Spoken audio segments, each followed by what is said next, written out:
Hello everyone, welcome back on Unacademy platform. I am Ajay Krishna Pathak. मैं आप लोगों को आज बताऊंगा मेटल लिक्विड अमोनिया के बारे में, सॉल्वेटेड इलेक्ट्रॉन्स के बारे में। बिकॉज मेटल लिक्विड अमोनिया या तो फिर सॉल्वेटेड इलेक्ट्रॉन्स का काफी ज्यादा इंपॉर्टेंट है हमारे inorganic chemistry as well as organic chemistry के पॉइंट ऑफ व्यू से।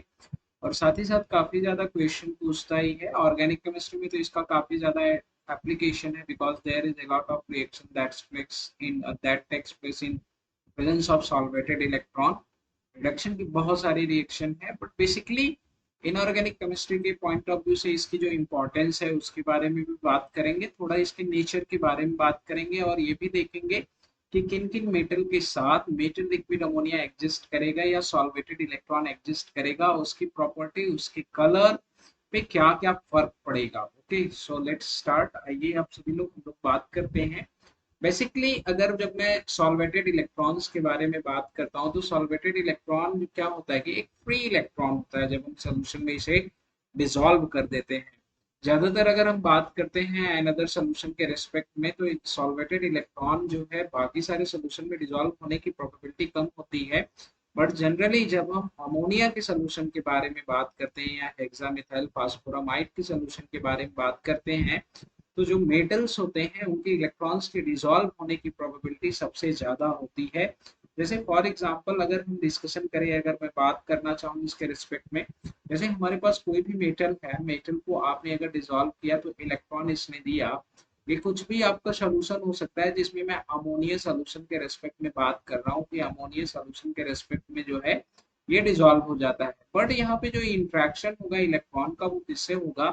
प्रोटॉन के साथ इंट्रैक्शन होगा, और ये कंप्लीटली जो है डिसॉल्व हो जाता है। और जब डिसोल्यूशन होता है, तो डिसोल्यूशन होने के साथ साथ इनकी कुछ प्रॉपर्टीज पे भी फर्क पड़ता है।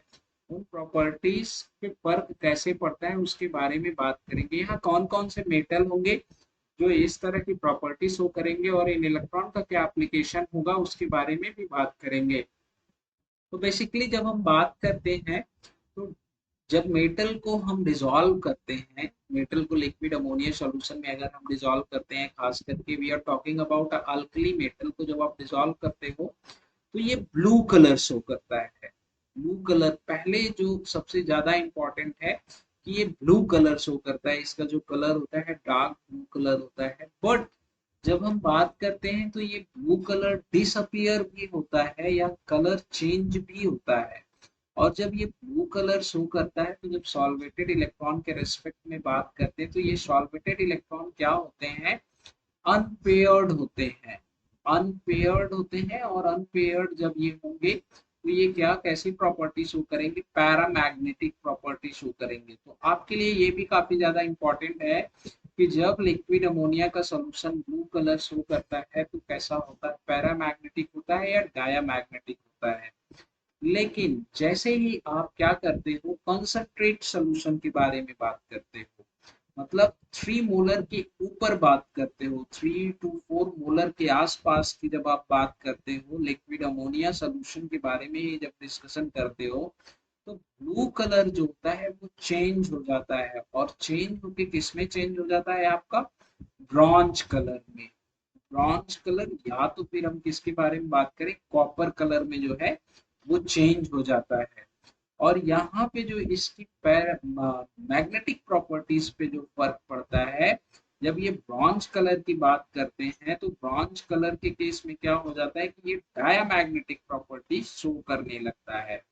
तो जो कलर है और जो मैग्नेटिक बिहेवियर है, वो किसके ऊपर डिपेंड कर रहा है? वो कंप्लीटली कॉन्सेंट्रेशन के ऊपर डिपेंड कर रहा है।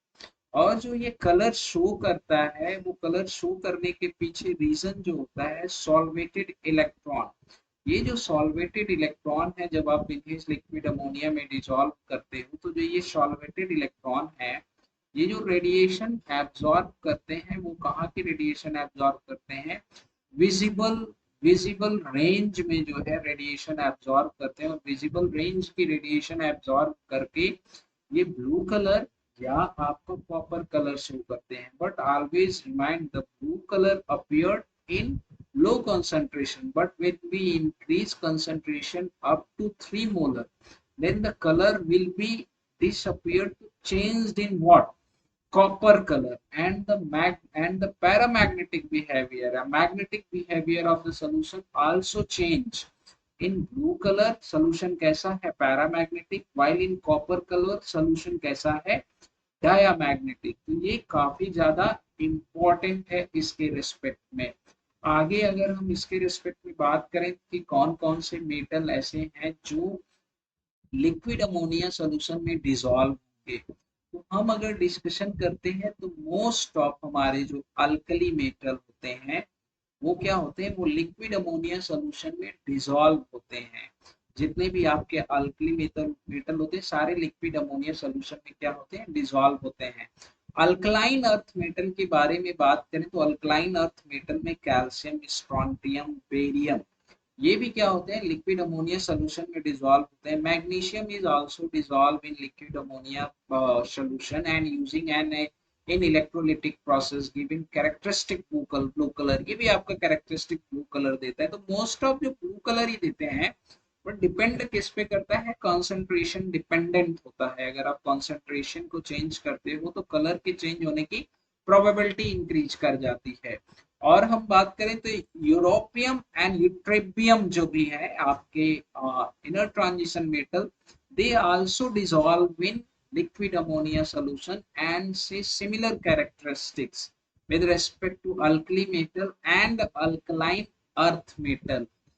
आगे अगर हम लोग डिस्कशन करते हैं तो ये सबसे बड़ी इंपॉर्टेंट प्रॉपर्टी है, one of the most important property, कि जब भी आपका लिक्विड अमोनिया सॉल्यूशन जो होगा, लिक्विड NH3 अगर आप मेटल आपका प्रेजेंस है और ये अगर प्रेजेंस है, ये अगर प्योर है, तो प्योर अगर जब भी होगा ये, तो जब आप इसे इवेपोरेट करोगे, क्या करोगे, जब आप इसे इवेपोरेट करोगे तो इवेपोरेट करने के बाद क्या है, मेटल आपका इजिली, आप मेटल को क्या कर लोगे, फाइंड आउट कर लोगे, इजिली गेट बैक।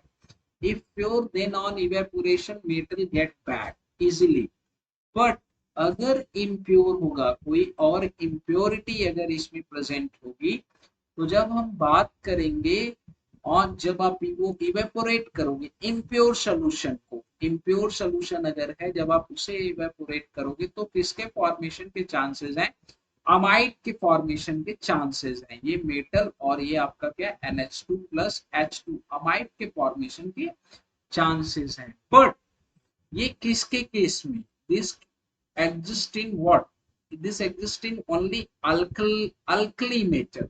और अल्कली मेटल में भी किसके साथ, एक्सेप्ट लिथियम, लिथियम को छोड़ के बाकी आपके जितने भी हैं, सोडियम, पोटेशियम, रुबिडियम, सीजियम, इनके साथ तो ये प्रॉपर्टी शो करेगा कि अमाइड का फॉर्मेशन करेगा जब इम्प्योर होगा। बट जब हम बात करेंगे when I am talking about lithium as well as alkaline earth metal, calcium, beryllium, इनके बारे में बात करेंगे पूरे अल्कलाइन अर्थ मेटल के साथ, तो ये हेक्सा अमोनिएटेड अमोनिएटेड कॉम्प्लेक्स का फॉर्मेशन करेंगे, जहां पे कोऑर्डिनेशन नंबर क्या होगा, अमीन के लिगेंड का मैक्सिमम कोऑर्डिनेशन नंबर आपका कितना, 6 हो जाएगा। मींस ये अमाइड का फॉर्मेशन नहीं करेंगे। तो ये सेकंड जो है आपके लिए काफी ज्यादा इंपॉर्टेंट कॉन्सेप्ट है इस रेस्पेक्ट में। आगे अगर इसकी प्रॉपर्टीज के बारे में हम लोग डिस्कशन करते हैं तो जैसे देखो, आपसे जनरली क्वेश्चन एक पूछा जाता है कि when sodium dissolve in liquid ammonia A colour of deep blue color is obtained, the color of the solution is due to ammoniated electron, ammoniated electron की वजह से ये कलर जो है वो शो करता है। ये पहले भी पूछा जा चुका है, तो ये बहुत आसान सा क्वेश्चन है, इसके बारे में तो प्रॉब्लम नहीं होगी। इसके एप्लीकेशन के बारे में अगर हम बात करें कि इनका एप्लीकेशन क्या होता है, तो जनरली जब आप इनऑर्गेनिक केमिस्ट्री में अगर आप बात करते हो, when we are talking about in inorganic chemistry, तो इनऑर्गेनिक केमिस्ट्री में क्या है कि ये ऑक्सीजन के साथ रिएक्ट करके, ऑक्सीजन के साथ रिएक्ट करके क्या फॉर्मेशन करता है, सुपर ऑक्साइड का फॉर्मेशन करते हैं। इसका सुपर ऑक्साइड का, ये भी आपके लिए काफी ज्यादा इंपॉर्टेंट है, ऑक्सीजन के साथ रिएक्ट करके किसका फॉर्मेशन करते हैं, आपके सुपर ऑक्साइड का। जब हम बात करते हैं किसके थ्रू रिएक्शन का, नाइट्रस ऑक्साइड के साथ रिएक्शन के बारे में जब आप डिस्कशन करते हो, नाइट्रस ऑक्साइड के साथ रिएक्शन के बारे में डिस्कशन करते हो, तो नाइट्रस ऑक्साइड के साथ रिएक्शन करके ये हाइड्रोक्सिल रेडिकल का फॉर्मेशन करते हैं। किसका फॉर्मेशन करते हैं? हाइड्रोक्सिल रेडिकल का। जब हम इनऑर्गेनिक केमिस्ट्री के रिस्पेक्ट में बात कर रहे हैं तो दो तरह की ये फॉर्मेशन जो ज्यादा इंपॉर्टेंट है। और साथ ही साथ ये मेटेलिक लस्टर आप देख ही रहे हो कि मेटेलिक लस्टर प्रॉपर्टी शो करने के चांसेस है, मेटेलिक लस्टर प्रॉपर्टी शो करता है ये।